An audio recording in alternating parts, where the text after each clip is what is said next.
আসসালামু আলাইকুম সবাইকে। আশা করি সবাই অনেক ভালো আছেন।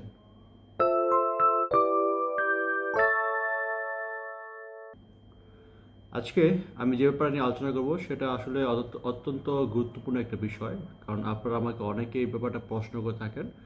আর উপরে ক্যাপশন দেখে অবশ্যই বুঝতে পেরেছেন কোন বিষয়ের উপর কথা বলবো। তো আশা করি আপনারা ভিডিওটি ফুল ভিডিও দেখবেন, সেখান থেকে হয়তো আপনারা কিছু ইনফরমেশন গ্যাদার করতে পারবেন। পাশাপাশি সেখান থেকে আপনি ভিডিও দেখার পর আপনি হয়তো কিছু একটা আইডিয়া পাবেন আসলে কী করণীয় বা কী করা যায়। হয়তো সেক্ষেত্রে ভিডিওটা একটু বড় হতে পারে। আশা করি ফুল ভিডিও দেখবেন, এবং যারা আমার চ্যানেল নতুন অবশ্যই আমার চ্যানেল সাবস্ক্রাইব করে পাশে থাকবেন। আপনার যদি কোনো প্রশ্ন থাকে অবশ্যই আমাকে কমেন্টসের মাধ্যমে জানাবেন। ইনশাআল্লাহ আপনাদেরকে আমি প্রশ্নের উত্তর দিয়ে সহায়তা করার চেষ্টা করব। যেহেতু কোম্পানিটা আপনার, আপনি এখানে কাজ করেন, আপনি আসলে ভালো জানেন আসলে কি করতে হবে, কি করলে আসলে আপনার পাসপোর্টটা হাতে পাবেন। তো আমি আজকে ভিডিওর মাধ্যমে জাস্ট আপনার সাথে কিছু ব্যাপার শেয়ার করব, সেখান থেকে আপনি আসলে আশা করি আপনি কিছু ইনফরমেশন পাবেন এবং আপনার জন্য ভালো হবে। তো আপনাকে প্রথমে ভাবতে হবে আসলে কোম্পানি কেন পাসপোর্ট রেখে দেয়। আর এটা কিন্তু কোনো কোম্পানির রাইট নেই যে আপনার কোম্পানি আপনার পাসপোর্ট রেখে দিবে।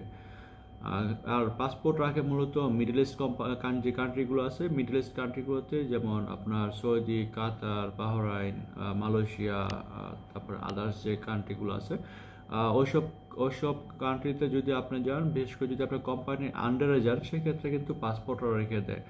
তাদের রাইট নেই, বাট আসলে আমাদের এগ্রিমেন্ট থাকে এরকম যে আসলে আমরা যাব, এতদিন মতন থাকবো, এত বছর পর্যন্ত থাকবো।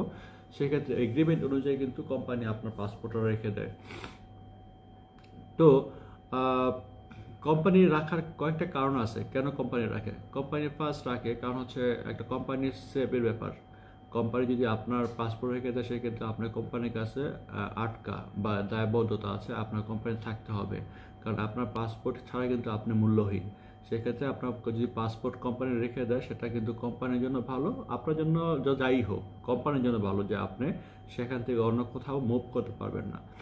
আবার হচ্ছে আপনি যেই কাজটি করতেছেন ওই কাজটি কিন্তু মূলত আপনার যে বেতন দিচ্ছে কোম্পানি, আসলে কিন্তু আপনি এর চাইতে বেশি বেতন ডিজার্ভ করেন, কিন্তু কোম্পানি আপনাকে আসলে ওই ধরনের সুযোগ দিচ্ছে না। কোম্পানি আপনাকে ওই থেকে কিছু কম টাকা বেতন দিচ্ছে, যেটা হচ্ছে আপনি যদি আপনার যে কাজটা করতেছেন, আপনি যদি আপনার বাইরে গিয়ে অন্য কাউকে দেখেন, আপনার ফ্রেন্ডরা যারা কোম্পানির বাইরে থেকে, যেটাকে আমরা ফ্রি বিষয় বলি, ফ্রি বিষয়ে কাজ করেছে, তারা কিন্তু মূলত ভালো একটা বেতন পাচ্ছে।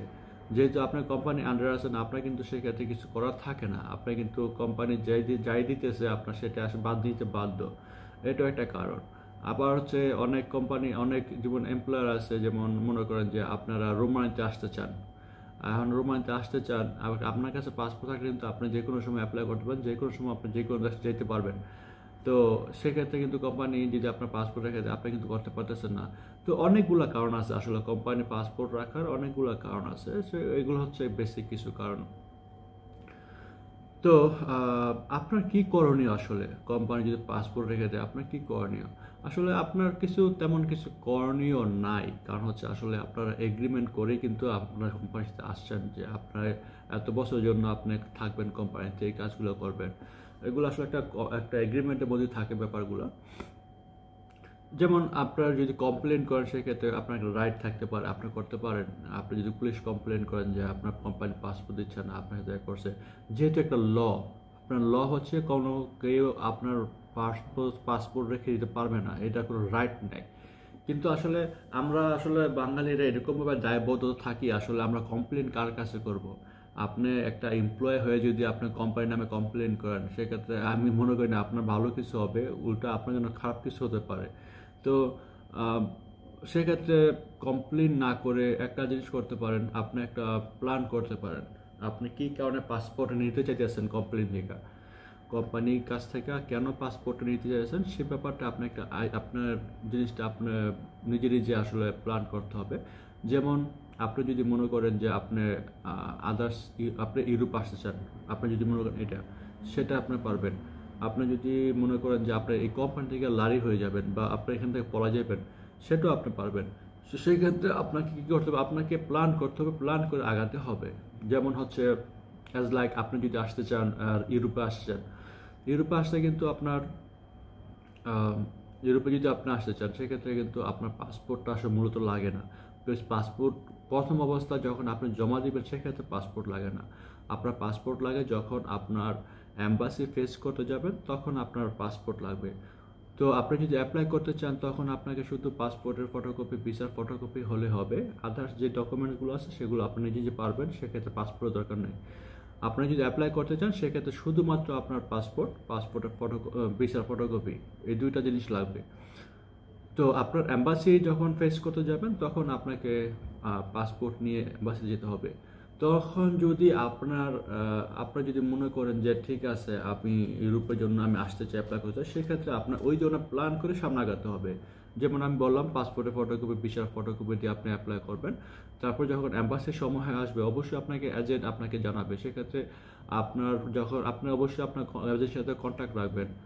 তো আপনার এজেন্সিকে বলবেন, যখন আপনার এজেন্সি বলবে আপনাকে যে ভাই আপনার অমুক দিন আপনার অ্যাম্বাসির ডে, এর আগেও আপনার অবশ্যই বলবে যে ভাই এই সময়ের মধ্যে হতে পারে, সেক্ষেত্রে আপনাকে ওই ধরনের প্ল্যান করতে হবে। বা আপনার বসকে বলে রাখতে পারেন যে আপনি দেশে যাবেন, আপনার একটা ইমার্জেন্সি ব্যাপার স্যাপার আছে, এরকম বলে আপনার পাসপোর্টটা যেভাবে আপনার হাতে নিতে পারবেন ওইভাবে আপনাকে অগ্রিম একটা প্ল্যান করে সামনে আগাতে হবে। যখন আপনার পাসপোর্ট দরকার হয় তখন যাতে আপনার পাসপোর্টটা পেতে পারেন। তো এটা হচ্ছে মূল ব্যাপার। এভাবে যদি আপনি আগাতে পারেন, আপনি যদি প্ল্যান করে সামনে আগান, আশা করি আপনার পাসপোর্টটা হাতে নেওয়ার পর আপনার যে প্ল্যান, যে জার্নি, আশা করি আপনার সাকসেসফুল হতে পারবেন। আদারওয়াইজ কিন্তু আপনার জন্য একটু ডিফিকাল্ট হয়ে যাবে। আর আপনারা যারা অনেকে প্রশ্ন করে থাকেন এনওসির ব্যাপারে, আসলে এনওসিটা কি? এনওসিটা হচ্ছে কোম্পানি থেকে ছাড়পত্র, কোম্পানি আপনার যে দিতে বাধ্য থাকে, বা কোম্পানির ছাড়পত্র যদি আপনার দরকার মনে করেন আপনার কোনো কাজে ইউজ করার জন্য, সেটা আপনি নিতে পারেন। বাট আপনারা যদি ইউরোপে আসতে চান বা বিশেষ করে রোমানিয়া যদি আসতে চান, আসলে সেখানে কোনো এনওসির দরকার হয় না। এনওসি ছাড়াই আপনি আসতে পারবেন। আপনার শুধু পাসপোর্টটা লাগবে ইমার্জেন্সি অ্যাম্বাসি ফেস করার সময়। তো এই জিনিসটিকে মাথায় রাখবেন। তো আজকের যে ভিডিওটা আশা করি কিছুটা আপনি বুঝতে পেরেছেন। আপনাকে কেন পাসপোর্ট রেখে দেয় আপনার কোম্পানি, আপনার আসলে কী করণীয় থাকে।